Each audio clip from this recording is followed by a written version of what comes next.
see the rivals and whatever. What really happened was that they changed the CVs of the rivals, and so there were a lot of other steps that they made in addition to just looking. And companies like Speakeasy or Nara Bank or Central National Bank were also targeted for extorting money.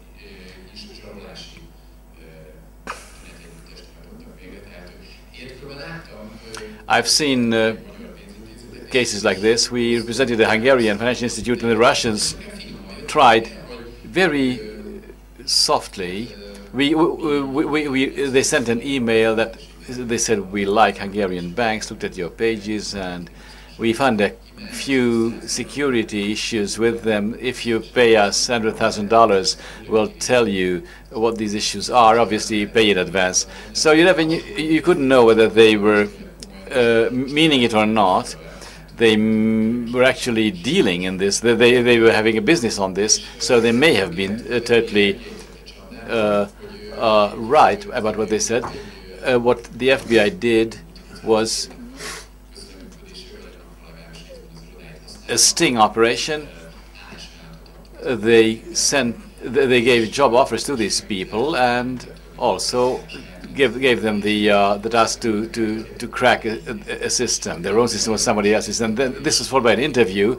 And since the cracking was very high level, they felt very boastful during the interview how good they were, and then they were given another computer to crack, and the FBI was monitoring the keyboard. So these people were were using their home computer remotely to break into a allegedly target machine, and their passwords were then harvested by the FBI.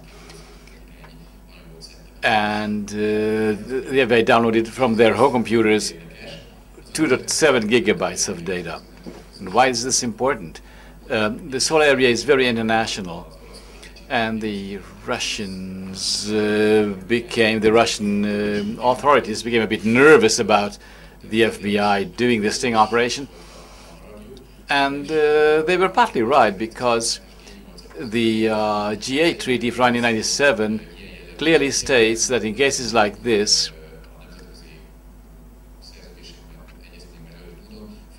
the U.S. would have had to contact Russian law enforcement organizations and involve them in the ploy, in the game, so as to allow them to get their people out. This is not written in these words in the treaty, but this is the purpose. The U.S. says they tried to contact the Russians, who did not pick up the phone, so it was pretty high level. And the Russians said, no, they didn't try to contact us. The gist is that this is a very fast operation, and the Americans finally successfully argued using precedents dating back to the 1700s to real buccaneers on high waters. This would only interest a lawyer, and the U.S. successfully. So what the U.S. was arguing was that obviously they managed to get the two guys' passwords, and while those two guys were sitting there at the fake interview, the 2.7 gigs were downloaded. So it was a very, very fast operation. Speed was of the essence, because they might have thought themselves that, geez, they'll get to my computer, it might have deleted the data. So this was not days or weeks, it was a question of half an hour. And this was the only reason why they could capture those data. So this was a successful argumentation. And also the U.S. did not use the proofs until they contacted the Russians and didn't accept this way of getting the proofs. And the U.S. only proceeded once these two conditions were met, so they did their best actually to meet the G8 Treaty prescriptions. So this is a very important lesson from this case. absolute urgency may overrule cooperation requirements. The next case is United States versus Jesse Williams Mcgraw. This is a 2009 case. It's still going on, so it's not. There's no sentence yet. The interesting thing will be that the persons were caught before committing the crime. He was a Jesse Williams Mcgraw was a security guard of Dallas Hospital and a gang leader of a hacker gang. And they were using the hospital computers for building a botnet. And they planned to execute a DOS attack for the 9th of July 2004 that they called the Devil's Day. And what they wanted to achieve was to shut down the systems of multiple hospitals, causing problems in medicine supply, air conditioning, disruption, whatever. Very laudable. This is what they wanted. But they committed the mistake to boast about this on YouTube, putting up video screenshots about screens of about the insides of cracked hospital computers. And then they also wrote about the air conditioning interfaces, like as if they had already been inside the hospital. They tried to cover their faces, but not well enough. Okay, on one of them, on a personal identity card, a fake one, could be seen on the video. Although it was a fake, but it carried his face, so this was the hook that got him. So you should not do that from your home if you're trying to boast about a crime not even committed. What's more, they also boasted to a person who was who was working in ID security, and he immediately reported the event. What is important in this case is that hacking preparations in and for themselves are not punishable according to criminal law.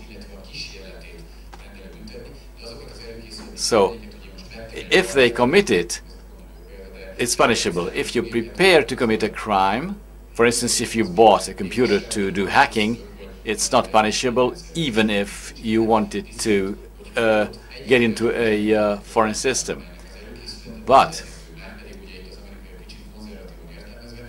there are cases where even preparations are punishable, like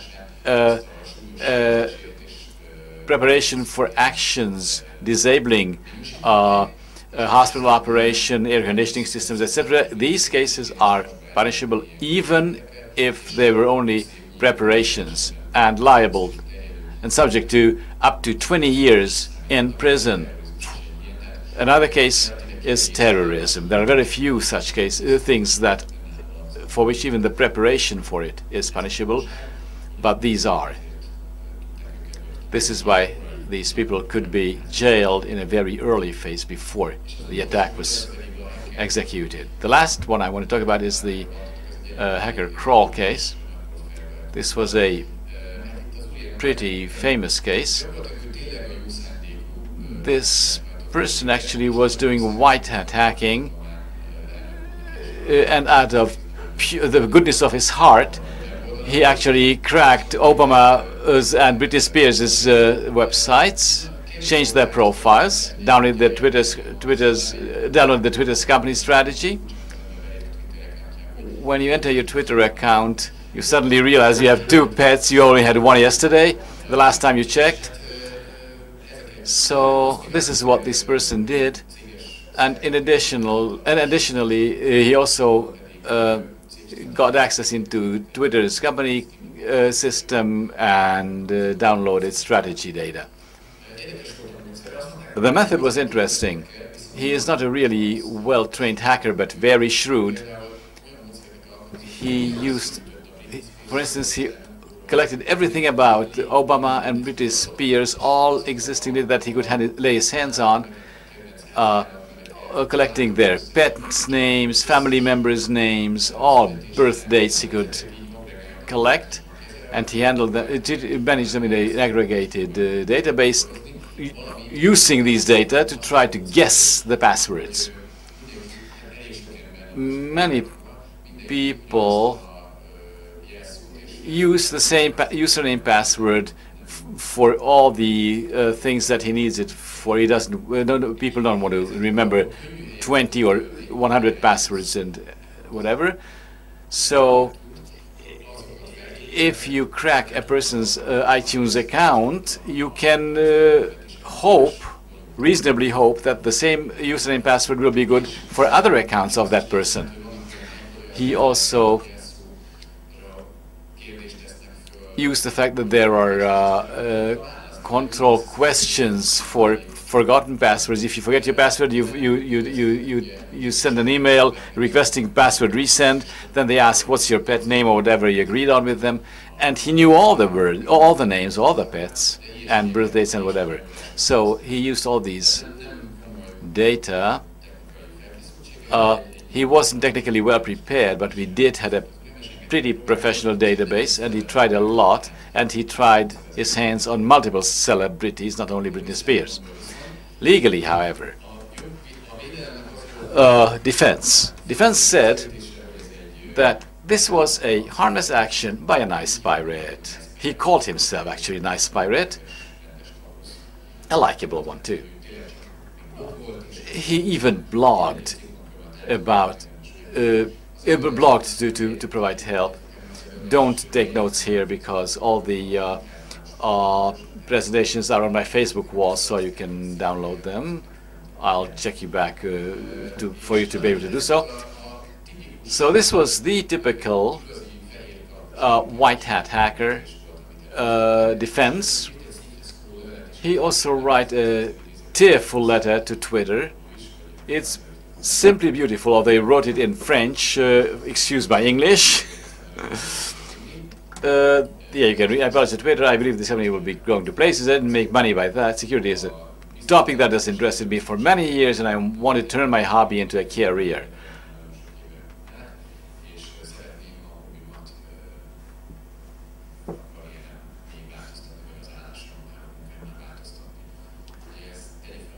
Now, put up your hands who don't believe him. So this is a pretty typical story, and it ended well in that the jury accepted this defense. All he did was actually illegal access to the to a site that he broke in, and also what he did was he changed or deleted a couple of data. These are pretty simple and did not really cause any damage. But what is important is that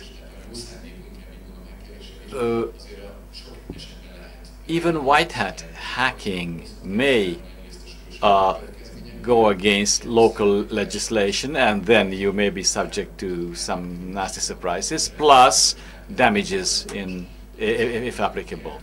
So you should know your limits where you are working. And the non-legal conclusion is from this last case is that it might be worth the legal risk to get yourself a good a good job, if you can make sure that you do not transgress the limits until which you can go. Hacker Crawl was sentenced only to 5 months, and even that was suspended. But in exchange, he got 3 very, very good job offers, out of which he accepted 1 and is still having it. So this is the lesson. Thank you.